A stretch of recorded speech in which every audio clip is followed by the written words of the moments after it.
divided Hispaniola in two after battling for control. Haiti gained independence from France in 1804 and subsequently took over the Spanish Dominican side in an effort to free the entire island of slavery. Haiti occupied the Dominican side for 22 years. During that time, the Spanish-speaking Dominicans were restricted to speaking French. This anti-Haitian sentiment has endured since 1937, when dictator Rafael Trujillo led the Dominican Republic.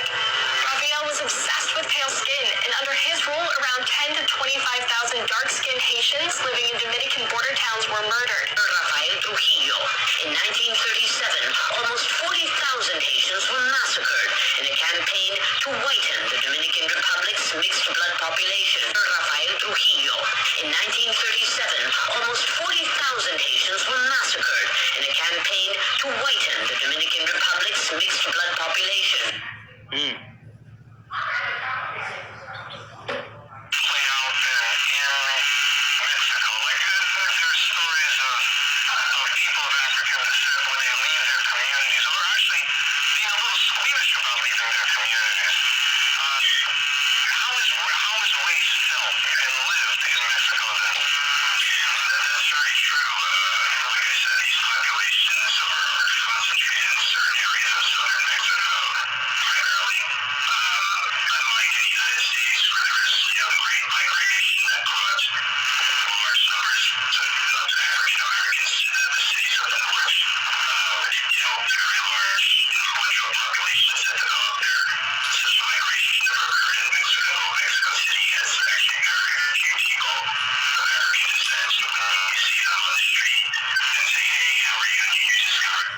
I hope y'all can hear this. He's saying in Mexico the African slaves are afraid or timid to leave their community. He's saying in Mexico, they didn't have a migration like we did in America, where you had people from the South coming from Mississippi and Alabama, and they moved to places like Chicago and all the way up to New York. There was no migration like that in Mexico. He said, to the point, even in Mexico City, if they even see somebody that resembles an African and that person tries to say that they Mexican, they don't believe that shit. They don't even believe it. Matter of fact, they're not even considered citizens in Mexico. And I know this to be true. If you look up this movie, it's called Blacks in Mexico. For those of you who want to know what it is, hit me up and I'll look for it and then I'll try to send it to you. But I think it's called Blacks, what is it? Something like Blacks in Mexico. Something like that. Hold on, we're going to keep going.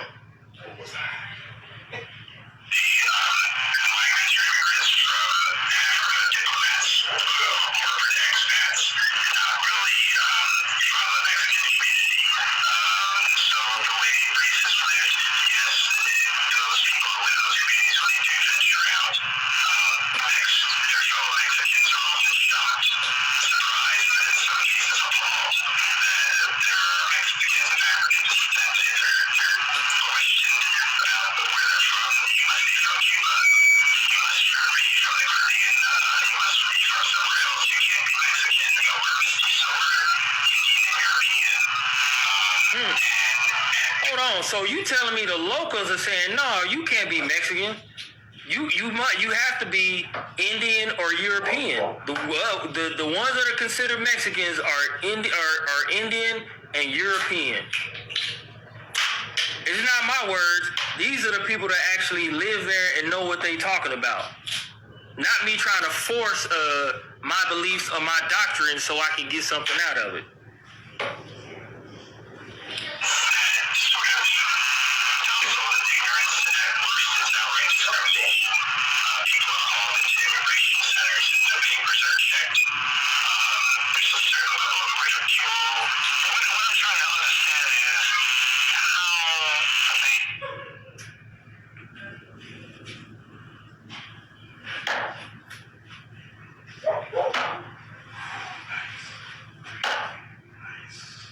Let's see what happened. Hang on, y'all. I don't know what the heck just happened. We're gonna figure it out. But anybody that want this video, let me know and I'll send it to y'all. So you pretty much got the point across with it. Yeah, it's pretty much got the point across with it. Yep, that's pretty much it on that video. Let me turn it off. Anybody that want it, let me know and I'll send it to you. But I'm gonna read. You mind reading for me real quick? Yep. I'm gonna read something to you. People, brothers, you keep asking me about what if, Aztecs, what if this, what. You have to get past this, 2 Ezra 13 and 40. You got to get past this before we can go anywhere else. You got to get past this. Okay, okay. People always want to start, you want to put the cart before the horse, and you want to say, well, what about the Aztecs and what about the natives? Because in your mind, you still thinking that the 10 tribes came over here. Answer me this, and if you can't answer me this, then you need to do your research to this, and then we can talk about the rest of the stuff. But until then, you better be there to answer this. Read that. The book of 2 Ezra, chapter 13, verse 40, it says, Those are the 10 tribes which were carried away prisoners out of their own land in the time of Hoshea the king, whom Shalmaneser, king of the Assyria, led away captive. And you can read that in Kings. What is it, 1 Kings 17? 1 Kings 17 tells you how we were led away captive by Shalmaneser. You can read that in the scriptures, in the Bible. Go ahead. Shalmaneser. Yeah, Shalmaneser. And I say Ella because it's in there, but Shalmaneser, yeah. And this is around, that was around the 6th or 7th century BC. You know what I'm saying? I'm gonna leave and this is Shalmaneser the third. Yep. But anyway, it says, and led away captive and carried them over the waters, so came they into another land. 41. But they took this counsel among themselves, that they would leave the multitude of the heathen or nations, and go forth into a further country, where never mankind dwelt. Hold that. Give me, I think it's Jeremiah chapter 2, and I'll get the scripture in a second. But when it's talking about carried over the water, when you look on a map, the waters that it's talking about is not talking about no ocean or no sea or no nothing like that. The two waters is talking about two rivers. If you look at it, the hell is those two damn rivers? Anyway, I get the name. Yes, thank you. The Tigris and the Euphrates River is the two that we crossed over when they took us in slavery. Think about it.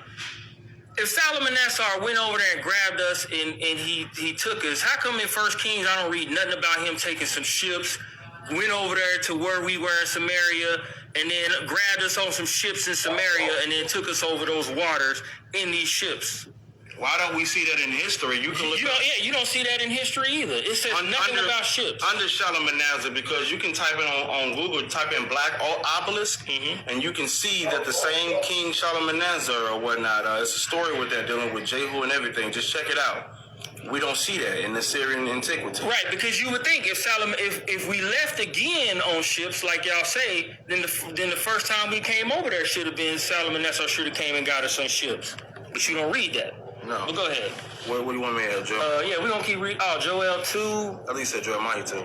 Oh, yeah, Jeremiah. I'm sorry. Jeremiah 2 and 6. Watch this. So it said, neither a country where mankind dwelt. Let's see if that's happened before in history and if those words have ever been used before. All right, this is Sefer Yemayahu, or the book of Jeremiah. It says, chapter 2, verse 6, it says, Neither said they, Where is the Lord that brought us up out of the land of Mizraim, or Egypt, that led us through the wilderness, through a land of deserts and of pits, through a land of drought and of the shadow of death, through a land that no man passed through, and where no man dwelt. Damn. So you mean to tell me you can read that in the Bible, that we've dwelt places where no man dwelt before? Jeremiah even talked about we've been through places where no man dwelt. I'm from the country in Oklahoma, and growing up, I can drive and all of a sudden get to a place and it's just desolate, where ain't nobody live, but it's a bunch of trees, woods, land, so on and so forth, where no man dwelt. That shit ain't new. In 2020, you can go places where no man's dwell. It's a big ass fucking country, a big planet. So that don't make any sense when people say that. Open your Bible and read and see what that means. It's not what it's talking about. Go ahead, go back. Verse 7. No, we good. Second Ezra? Yeah, go back to 2nd Ezra. 13 and pick where we left off? Yeah. All right, it says, verse 42, that they might there keep their statutes which they never kept in their own land. Mm-hmm. So now, real quick, it said that they might keep their statues in their own land. I'm going to say something to the brother who keep bringing up the Aztecs and the Incas and all that. You can watch a movie that talks about the customs. Because remember, it just said that we was going to go and keep our own customs. I don't recall rolling heads down a fucking pyramid being an Israelite custom. What is he saying about that? I don't recall chopping out people's hearts and doing all that as an Israelite custom. But I can go back in Ghana. I can call people in Nigeria. I can call people in all these other, in Africa, and guess what they still doing? Hey, Mosh, we still keeping our customs over here. Hey, Mosh, we still doing X, Y, and Z over here. Ask him, what is he asking about Shalmaneser? What is he asking? What is he saying? No, it wasn't about Shalmaneser. He was asking. He was just asking, like, are they like the Israelites or something like that? Do he believe that they are? I don't know. I'm telling him before he even get to that, he needs to get to answer this. And if he believes that they are, we need to go into their antiquities and show where Shalmaneser brought them there. Problem solved. Thank you. That's not even hard. So just go into their antiquities, into their records, eyewitness accounts, and let's see Shalmaneser bringing them over there. If you can do that, then hey, that would be something that would be substantiating. You can use the Bible as a source, and then go into history and get eyewitness accounts, any archaeological evidence. You bring me another one? But we don't deny the fact that they're there. It's the whole fact, are they them? Then that's another question. We need to see Shalmaneser the third in the early 7th century BC, 722 BC, around that time period. We need to see that because that's when Shalmaneser III was ruling. It was around 722 BC, I want to say. And that's real quick, because that's the part again that people keep missing. They said they wanted to leave so we can keep the commandments. When you hear about the Incas and the Mayans and all that, you don't read about that. Now we be trying to force feed people that, but that's not what you read. And like I said, when they talk about the stuff that they were doing, that's some shit that you read that the Canaanites was doing. As a matter of fact, you can go to Psalms, I think it's 103. I'm paraphrasing, when they talk about mingle themselves among the heathen and learn their works and put them through the fire, so on and so forth. That was a Canaanite custom that the Incas and the Mayans and so on, and even the Native Americans was still doing. So you do the math. I do my research. Go ahead. Read 1, 2. Read on. Yeah. All right, verse 44, it says, verse 43, it says, and they enter into the Euphrates by the narrow passes of the river. Hold on. So now it says you entered into the Euphrates by the narrow. Let me show y'all what narrow means. Because you sure in the hell can't go through a narrow passage if you're trying to take a big ass ship. I was in the Navy, and I was on a cruise ship. Cruise ship. I was on a carrier. The carrier carries between 5,000 and 6,000 people on it. The carrier does. That carrier is so big. Do you know how much space that we had to have to bring that mug in to the waters and to take it out to the waters? So I'm going to show you what a narrow passage is. I have some on my phone, but I'm actually on it right now, so I'm going to have to pull some up. So hold on, y'all. Narrow passage. Man, come on, Israel. Y'all gotta research, man. All you gotta do is put narrow passage river and then hit it. Let me get an example of a narrow passage of a river. Just so y'all don't think that I'll be making this stuff up. And then I'm going to explain to you why the Most High gave it as a narrow passage of a river. Let me go back. Hold on. Narrow. Hold on, y'all. Bear with me. You gotta be smart. I just got to see. She only hit there. You can't get her. Bear with me, y'all. I'm almost there.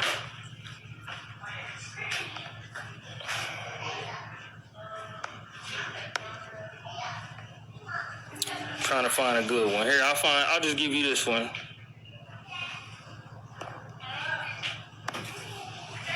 Yeah, you ain't gonna be able to see it on this one good. Hey, do me a favor. Find me on your phone or on your computer a narrow passage picture. Okay. And then I'm gonna keep reading or whatever, because they're not gonna be able to see it on my computer.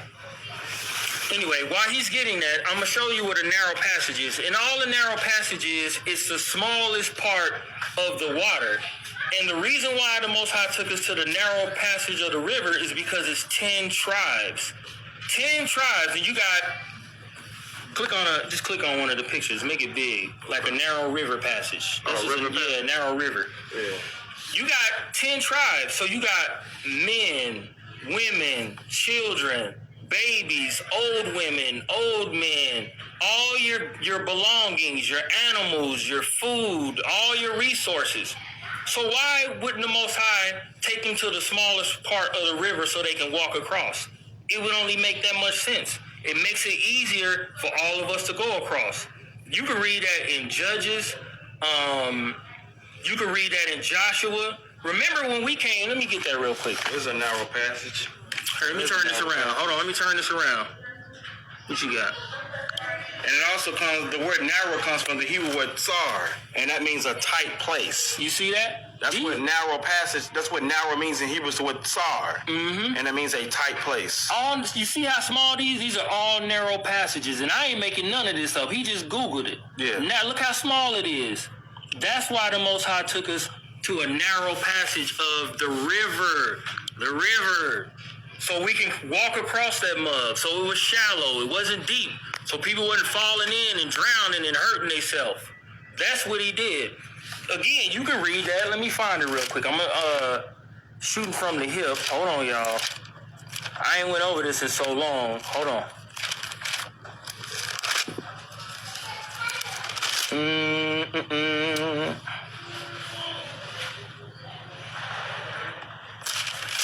Yeah, hold on. I think it's in Joshua. Hold on.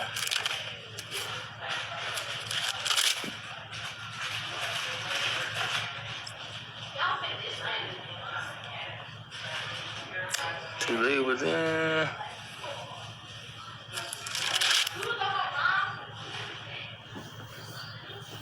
Yep. I'm gonna read this. I'm gonna read some of this. This is the book of Joshua, chapter 3, and I'm gonna get to the point. Chapter 3 and verse 9. It says, And Joshua said unto the children of Israel, Come hither and hear the words of the Lord your God. And Joshua said, Hereby ye shall know that the living God is among you, and that he will without fail drive out from before you the Canaanites, and the Hittites, and the Hivites, and the Perizzites, and the Girgashites, and the Amorites, and the Jebusites.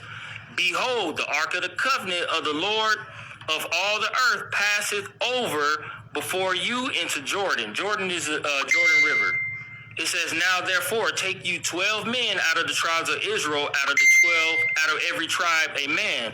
And it shall come to pass, as soon as the soles of the feet of the priest shall bear the ark of the Lord of all the earth shall rest in the waters of Jordan, that the waters of Jordan shall be cut off from the waters that come down from above, and they shall stand upon an heap.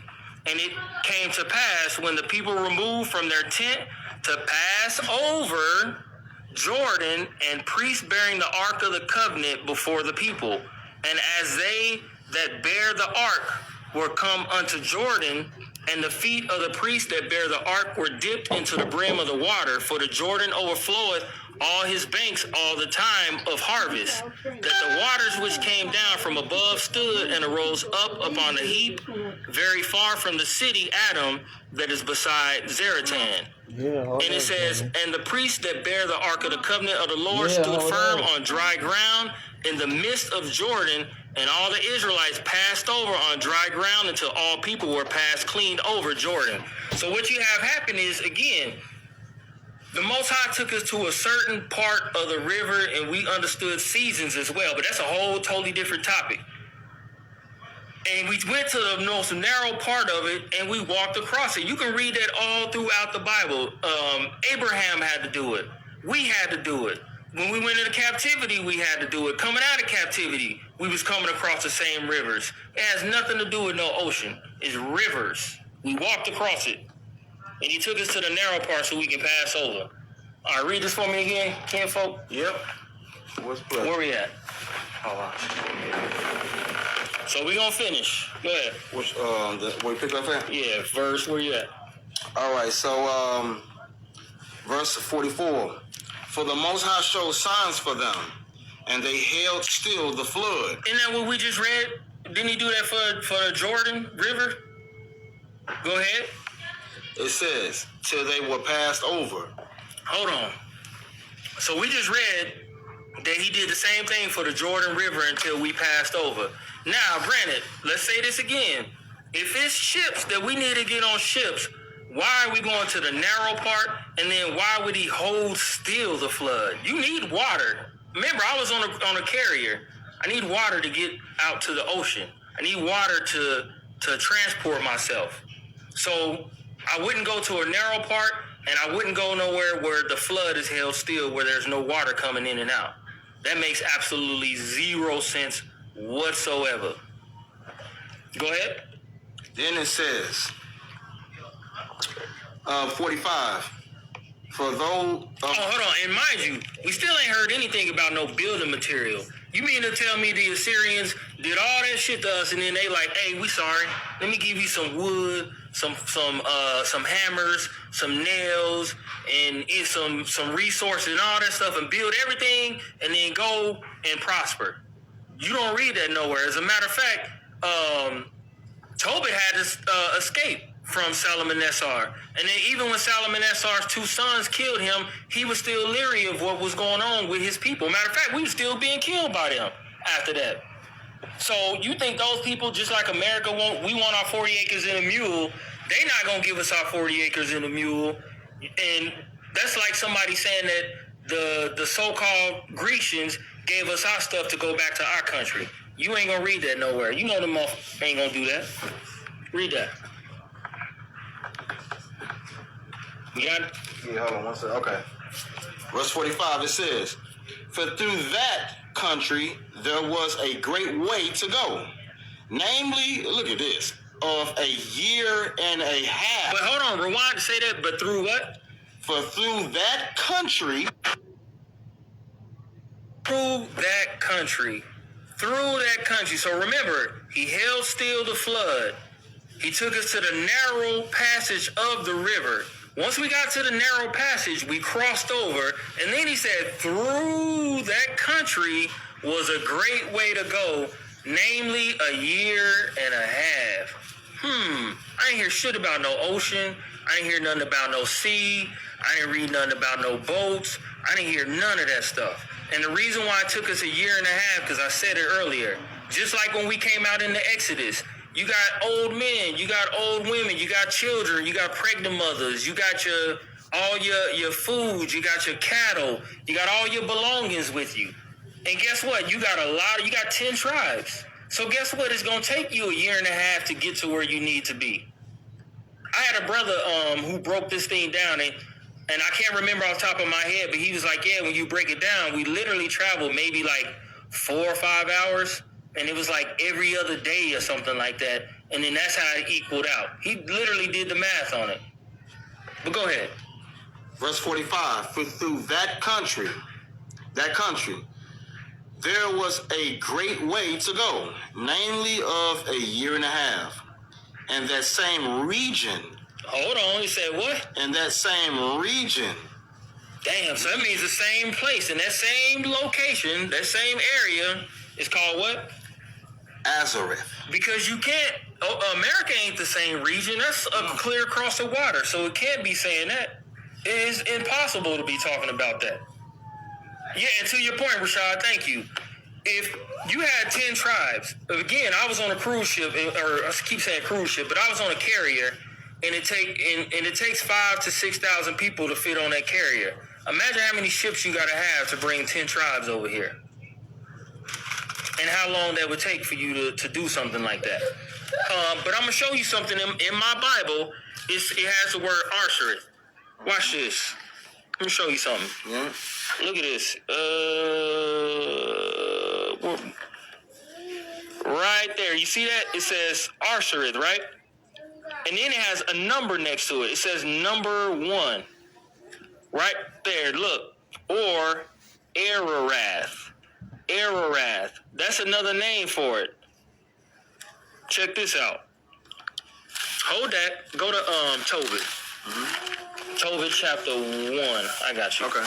I'm going to show y'all something. It says Ararat, right? Tobit chapter 1, and I'm gonna give you a little backdrop. Tobit, our forefather, in the streets, he used to see that our people were killed. So he used to take our people and he used to bury them. Well, he got caught and people complained about him burying our people. So he ended up having to escape because Sennacherib was looking for him. So now we're going to kind of pick up where Sennacherib's sons, what they did to his father, and then we're going to show you where they escaped to. Because remember, another word for Arshereth is Ararat. And I showed y'all in my Bible the word Ararat. Watch this. Tobit chapter 1. Start at verse 19, please, if you don't mind. Tobit chapter 1 and verse what? 19. 19, it says,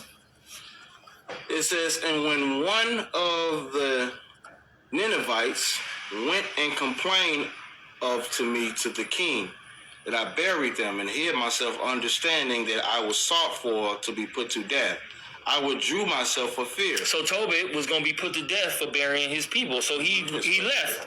In fear, he left. Verse 20, it says, let's go a little bit more. Yeah, I got you, Kenvo. Yeah, it says, then all of my goods were for forcibly taken away. Neither was there anything left me beside my wife Anna and my son Tobias. And there passed not 50 days before 2 of his sons killed them. So now it's going into Sennacherib's sons. They killed him. Go ahead. And they fled into the mountains of Ararat. Also known as Arshereth. Hold the hell up. You mean to tell me after they killed their father, they got on a boat and they went to America? Is that what we just read after they killed their pops? They got on a boat and they went to America and they chilled out in America. Think about that. This said that they killed their father and they fled into the mountains of Ararat. Genesis chapter 8 and verse 4. And the ark rested in the 7th month, on the 17th day of the month, upon the mountains of Ararat.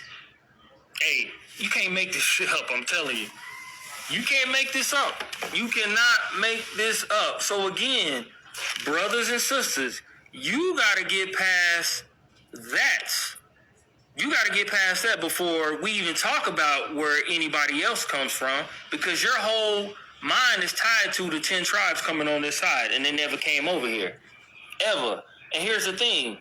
IUIC knows that. They already know that. They just fucking with y'all. Hold on a second. I'm going to answer your question. From the Naphtali. He's from the tribe of Naphtali. Who? Tobit. Oh, yeah.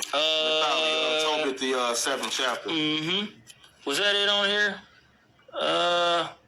So hold on. We're going to finish reading. So let's read verse 46. Verse 46. Yes, they Israel. Yes. They dwelt there until the latter time. Hold on. Start at 45 again. I'm sorry. We 45. back in 2nd Ezra 13:45. It says, for through that country there was a great way to go, namely of a year and a half, and through the same region that is called Azareth. They dwelt. It said, then dwelt they there until the latter time. Hold on. So you mean to tell me all the tribes that still say that they keep God's commandments over in Africa and Saudi and all in those regions, You mean to tell me they still there until the latter times? Because we talking about the 10 tribes here. The Bible says, yeah, they still there. They are still there to this day. You know how I know? Because I talk to them all the damn time on the phone. I get up about 4:30 in the morning, and I speak to them. And they still serving the Lord over there. Because remember, that was the whole point of them leaving Assyria, was to keep the commandments. Not chop people's head off and roll it down the pyramid. So then it says here, where we at? Oh yeah, it says, then dwelt they there until the latter time, and now when they shall begin to come, the highest shall stay in the springs of the stream again. Hold on. Then it said the highest shall stay the streams again.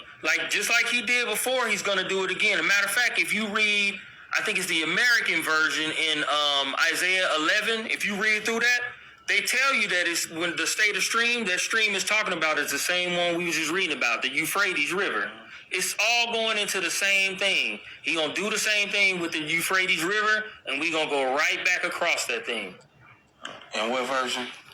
I think it's the American version. Okay. Then it says, stream again, that they may go through, therefore saws the multitude with peace. So as you read on, it'll explain that. And this, if you read this whole chapter, this is talking about the return of the Messiah anyway. Yep. But that's neither here nor there. Do your research, brothers and sisters, and stop listening to this garbage.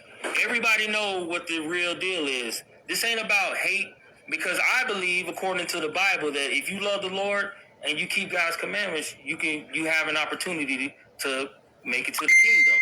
But there's a hierarchy. You got Israel, and everybody else will be under Israel, because the kingdom is for us. That's just what it is. But that don't mean that you're not going to have your land. That don't mean that you're not going to have your family. And that don't mean that you're not going to have peace. Every nation has their judgment according to the Lord. Ain't nothing we can do about that. But all you can do is serve the Lord to the best of your ability. And in that time, we'll figure it all out. But I'm not going to lie to you and tell you that you're something that you're not, if that's what you asking me to do, and that's what you expecting me to do. I respect all men. I don't give a damn what nationality you come from. You respect me, I respect you. And that's really comes down to. Did you have anything on it? Because that's pretty much it. That's all I got on this subject. If you don't know now, after watching that video, and after us breaking down 2nd Ezra 13, then I can't help you. And then another red flag, when you find yourself trying to force yourself to believe something, or force yourself to defend something that's not there, because it's like, if you find yourself having more questions than answers, then that's a red flag. Because I noticed when I'm looking at both sides of the fence, people are mainly asking questions, but nobody's really having answers. You know what I'm saying? And that's a red flag. You know what I'm saying? So, yeah.